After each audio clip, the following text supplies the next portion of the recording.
A noite estava espessa sobre o vale de Jaboque.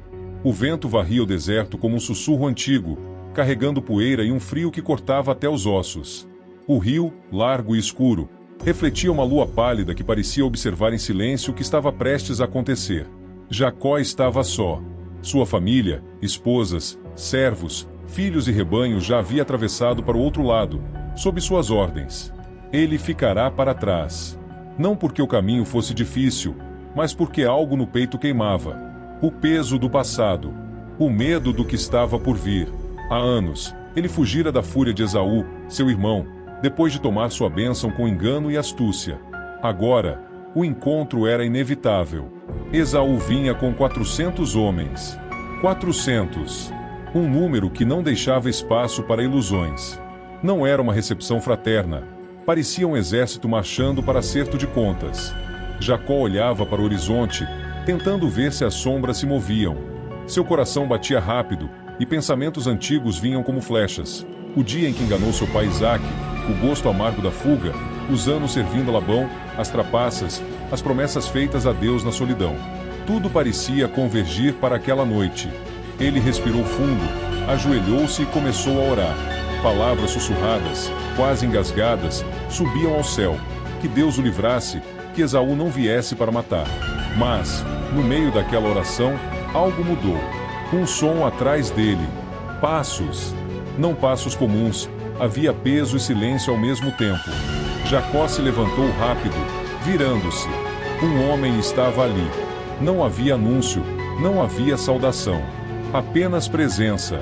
Os olhos do estranho eram profundos, impossíveis de ler. Em um instante, ele avançou. As mãos se encontraram em choque violento. Corpos se enrolaram em luta. Foi tão repentino que Jacó não teve tempo de perguntar quem era. Não era assalto, não era vingança de homens. Havia algo sobrenatural naquele confronto. Rolavam pela terra, pés afundando na areia, músculos tensionados, respiração pesada. Cada movimento do adversário era preciso, como se conhecesse cada reação de Jacó antes mesmo que ele se movesse. As horas passaram. A lua se moveu no céu. Nenhum deles cedia. Jacó sentia o corpo arder, suor pingando do rosto, as mãos queimando de tanto apertar. Havia força no homem, mas também algo mais. Como se ele carregasse o peso de céus e terras em cada golpe. O som do rio ao lado misturava-se com a luta, o farfalhar das roupas, o bater dos pés na poeira. A noite avançava. Jacó não sabia se era sonho ou realidade, mas cada instante parecia eterno. E então, um leve brilho apareceu no horizonte. O amanhecer se aproximava. Foi nesse momento que tudo mudou. O homem, até então contido, estendeu a mão e tocou o quadril de Jacó. Não foi golpe, não foi pressão. Foi apenas toque. Mas um toque que rompeu tendões e deslocou o osso como se fosse nada. Jacó gritou de dor, mas mesmo assim, não soltou. Suas pernas tremiam, o corpo queimava, o quadril latejava de dor insuportável. Ainda assim, seus braços eram correntes de ferro em volta daquele homem. Não te deixarei ir, se não me abençoares. Sua voz era rouca, quebrada pelo esforço. O homem parou. O vento cessou. O rio parecia calar-se. Então, ele perguntou: qual é o teu nome? Ofegante, sujo de terra e suor, Jacó respondeu: Jacó. O homem olhou para ele como quem atravessa a alma. Naquele instante, o mundo parecia prender a respiração. O homem manteve os olhos fixos nele, penetrantes como lâminas de luz atravessando a alma. Então falou, e a voz parecia ecoar não só no vale, mas dentro do próprio coração de Jacó: não te chamarás mais Jacó, mas Israel, porque lutaste com Deus e com os homens, e prevaleceste. As palavras caíram como pedras pesadas, mas não esmagaram, moldaram. Cada sílaba parecia quebrar as correntes invisíveis que ainda o prendiam ao passado. Israel, um nome que carregava peso de eternidade. Um nome que transformava o enganador em alguém marcado pelo toque divino.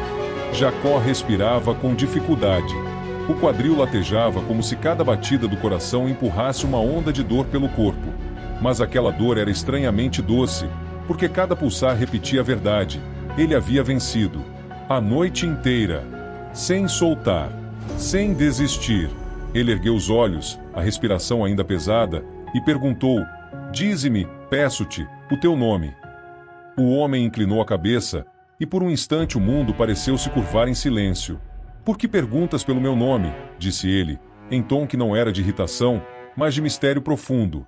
Não houve explicação. Não houve revelação. Apenas silêncio e presença.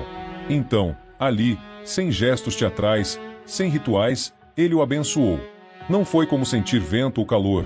Foi como se um rio invisível atravessasse cada fibra do seu ser, lavando, curando, selando.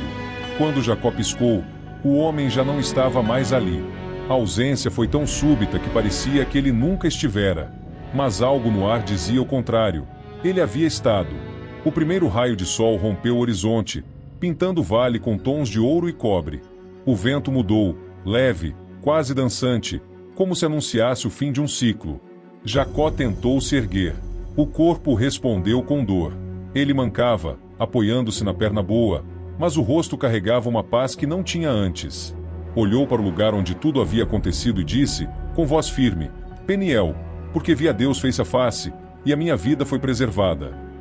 As águas do Jaboque brilhavam, e parecia que até o rio o reconhecia com outro nome. Mas não havia tempo para ficar ali. Ele tinha de seguir, e cada passo, mesmo mancando, parecia mais sólido que antes. A planície se abria diante dele. O sol subia, iluminando cada pedra, cada grão de areia. No horizonte, uma nuvem de poeira começou a crescer. Os 400 homens. E no centro, Esaú. O coração de Jacó acelerou. A mente dele, que tantas vezes tramara e arquitetara, agora estava vazia de planos. Não havia fuga. Não havia truque. Ou a misericórdia o encontraria, ou a espada. Conforme a distância diminuía, os detalhes surgiam. O rosto de Esaú endurecido, a barba mais espessa, os olhos fixos nele. O som das sandálias batendo na terra misturava-se ao trotar dos animais e ao bater ritmado das lanças contra os escudos. Cada passo de Jacó doía, mas não por causa do quadril. Doía por tudo que ficará para trás: enganos, traições, fugas. Doía por perceber que a maior luta não havia sido com aquele homem na noite, mas com seu próprio coração. Estavam a poucos metros. O ar parecia pesado. Jacó respirou fundo e, como um homem que entrega tudo, deu mais alguns passos e parou. Esaú então fez algo inesperado. Largou as armas. O som metálico ecoou pela planície. E começou a correr. Não com o grito de guerra, mas com lágrimas que já brilhavam nos olhos. Jacó mal acreditava. Quando se encontraram, não houve soco, nem empurrão. Houve um abraço. Forte, profundo. Um abraço que esmagava anos de rancor e medo. As lágrimas escorriam pelo rosto de ambos. Os ombros tremiam. O choro se misturava ao som dos pássaros que agora cantavam no céu limpo. Os 400 homens pararam, confusos, testemunhando uma vitória maior que qualquer batalha. Naquele instante, Jacó entendeu. A bênção que ele receberá não era apenas um nome novo. Era a chance de reescrever sua história. A luta da noite anterior não foi contra um inimigo. Foi contra tudo que ele havia sido. E agora, no calor daquele abraço, o homem chamado Jacó deixava de existir.